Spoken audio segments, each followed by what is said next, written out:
I prided myself on being a devoted father for securing a house for my daughter. However, my husband, without consulting me, decided to use my money to purchase a luxury apartment. Frustrated by his audacious plan, I swiftly responded by presenting him with divorce papers. In the face of my unexpected move, my husband was taken aback, clearly unprepared for such a turn of events. With a smirk, I, Jocelyn Anderson, a 50-year-old office worker with a passion for French since my student days, initiated what I considered the real retaliation. Let me take you back a bit. I had been married at 23, but my first husband passed away just 6 months into our marriage due to a tragic traffic accident caused by a drunk driver. Although I received $500,000 as insurance money, no amount of wealth could bring my late husband back. During that period of mourning, Ernest Anderson, a compassionate colleague from the same company, provided solace by lending a patient ear to my stories. Gradually, our connection deepened, leading to our remarriage when I was 25. Fast forward to the present, and my daughter, Christina, now an independent illustrator, had stirred tension in our family. Disagreements over her education arose during her senior year of high school. Ernest had always imposed his ideal path for Christina, envisioning her attending a prestigious university and pursuing a conventional career in a big corporation. His expectations clashed with Christina's passion for illustration, a talent she had cultivated since childhood. Despite my initial support for Ernest's educational decisions, I found myself at odds with him when Christina expressed her desire to attend an art university to become an illustrator. While I was open to embracing her chosen path, Ernest vehemently opposed it, insisting on a conventional trajectory that clashed with our daughter's dreams. The struggle over Christina's future had become the battleground, and the real retaliation was about to unfold.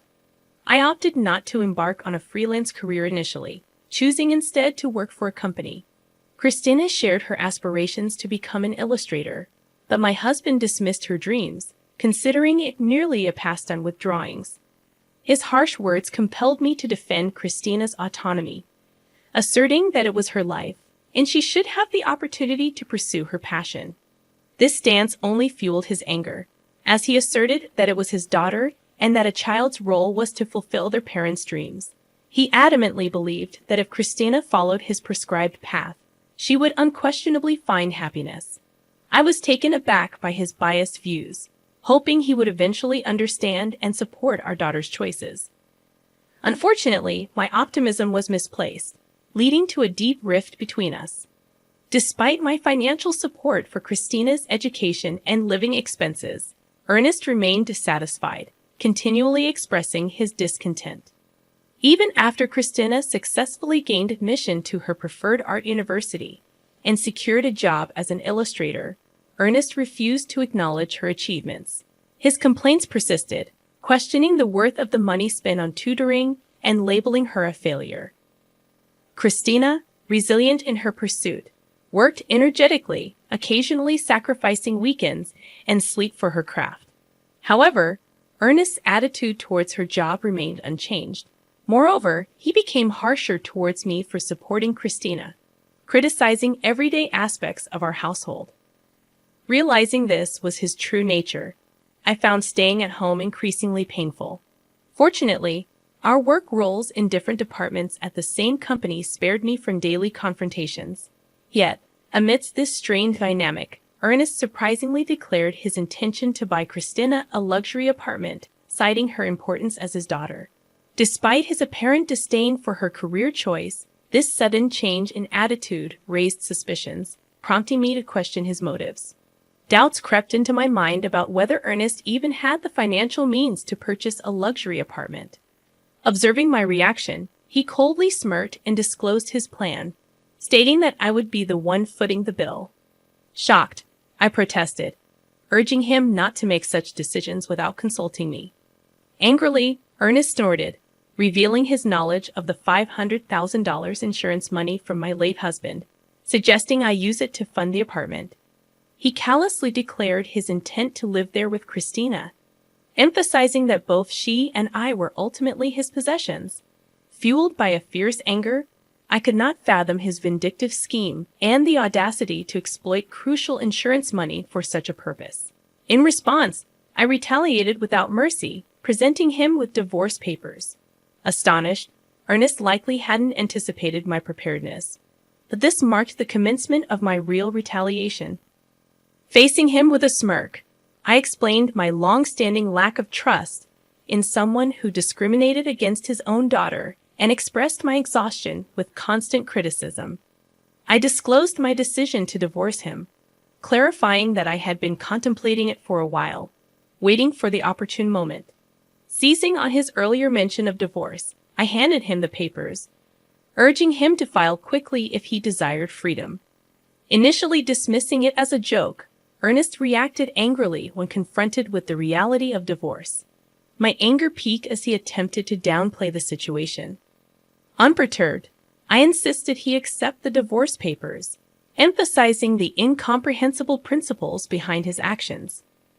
Threatening legal consultation, Ernest reluctantly received the papers, still claiming it was all a jest. Concerned about potential retaliation, I swiftly left the house, submitting the divorce papers to the city court.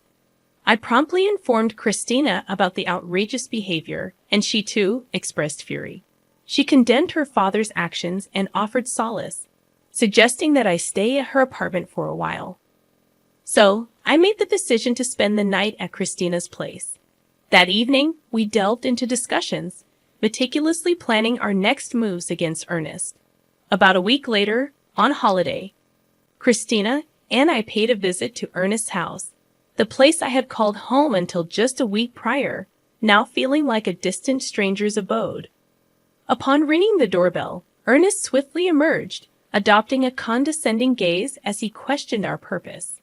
He arrogantly assumed we had come to apologize for everything. Despite the infuriating condescension, I suppressed my anger and spoke in a meek, apologetic tone, claiming that I had indeed come to apologize for my wrongdoings. Christina, playing the role of a repentant daughter, echoed my sentiments. Oblivious to the theatrics, Ernest appeared genuinely pleased, believing we had come to our senses. However, his curiosity was piqued when he noticed the bags we carried, bags so full they were on the verge of bursting, tied up tightly to conceal their contents. From one of the bags, I extracted a bundle of actual $10,000 bills. Expressing remorse for my actions, I offered him some of my late husband's insurance money, urging him to use it to live in the luxury apartment with Christina. I mentioned the $500,000 total and asked him to keep it safe. Ernest's eyes gleamed at the sight of the money, and he eagerly agreed to safeguard it. He led us into the house without hesitation. Despite having left just a week earlier, the place was in disarray, with laundry and garbage scattered about. Suppressing laughter, I imagined Ernest's struggle to maintain the house on his own. Christina and I placed the bag's contents into the safe, excluding the $10,000 bundle. Fortunately, when Ernest went to the kitchen to make coffee, he remained oblivious to our actions. After returning to Christina's apartment, I grabbed the bags and left for a new place on my own. Christina bid me farewell with a smile, assuring me she would contact me once she was settled. 2 days later, while I was peacefully asleep in my new residence, Ernest called, inquiring about the $500,000. I chuckled heartily, realizing that he had taken longer than expected to notice. Ernest had fallen for our trap. The bags mostly contained just newspapers, cleverly arranged to create the illusion of holding $500,000. I had only prepared $110,000 from the bank to make Ernest believe my ruse. After depositing that money back into my account, it was no longer in my possession. If Ernest had probed further and asked to see inside the bags, I intended to reveal the truth, asserting that such an incredible deal couldn't possibly be genuine. However, deceived by just the $10,000, Ernest had been completely fooled. I had only prepared $110,000 from the bank to make Ernest believe me. After depositing that money back into my account, it was no longer in my possession. If Ernest had probed further and asked to see inside the bags, I intended to reveal the truth, asserting that such an incredible deal couldn't possibly be genuine. However, deceived by just the $10,000, Ernest had been completely fooled. Until now, you did terrible things to Christina and me, so I thought it was only fair to retaliate like this.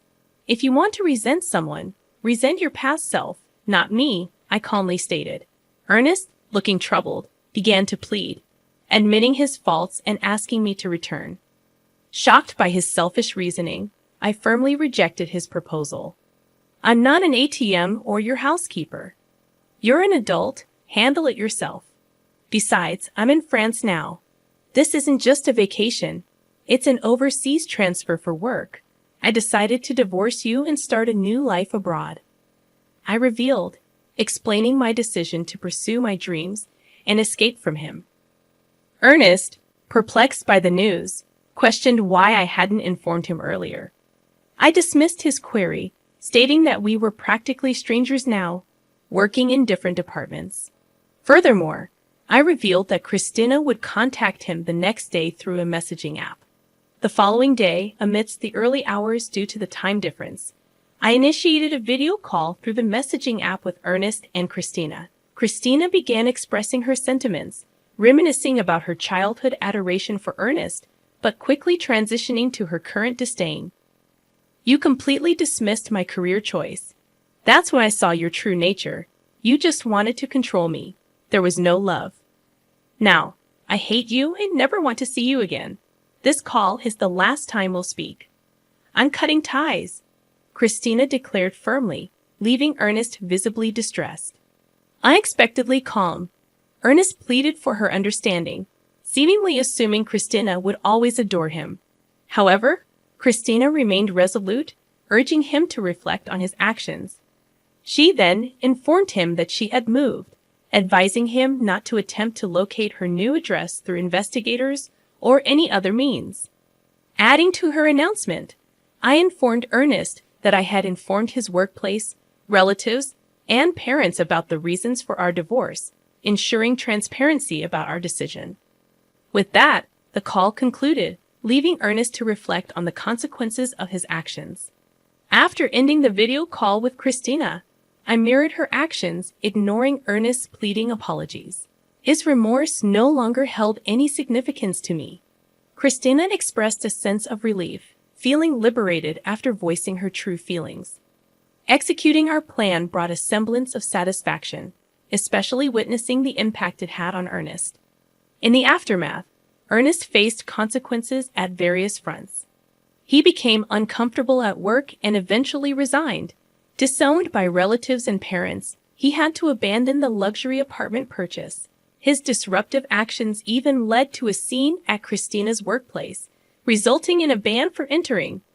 Ernest's selfish choices resulted in a cascade of losses, and he retreated into a reclusive existence at home. Attempts to contact him for work-related matters were in vain. When a colleague finally visited his house, they encountered a disheveled Ernest with a wild beard, lifeless face, and a nauseating odor emanating from his abode. His once home had transformed into a ghostly garbage dump. Observing Ernest's miserable life, I couldn't help but think that he was reaping what he sowed. Meanwhile, I found happiness in my new life abroad, overcoming cultural barriers with careful communication and relishing the use of my French skills. The decision to transfer overseas proved to be a rewarding one. Christina, thriving in her career as an illustrator, had been entrusted with significant projects. In our phone conversations, she conveyed her satisfaction, emphasizing the joy of pursuing her passion. As a parent, witnessing my daughter shine in her chosen path brought immense gratification. Despite the challenges and adversities, both Christina and I emerged from the ordeal, radiant and fulfilled in our respective lives. The journey, though tumultuous, affirmed that we had made the right choices, and the pursuit of our dreams had led to a brighter and more gratifying existence.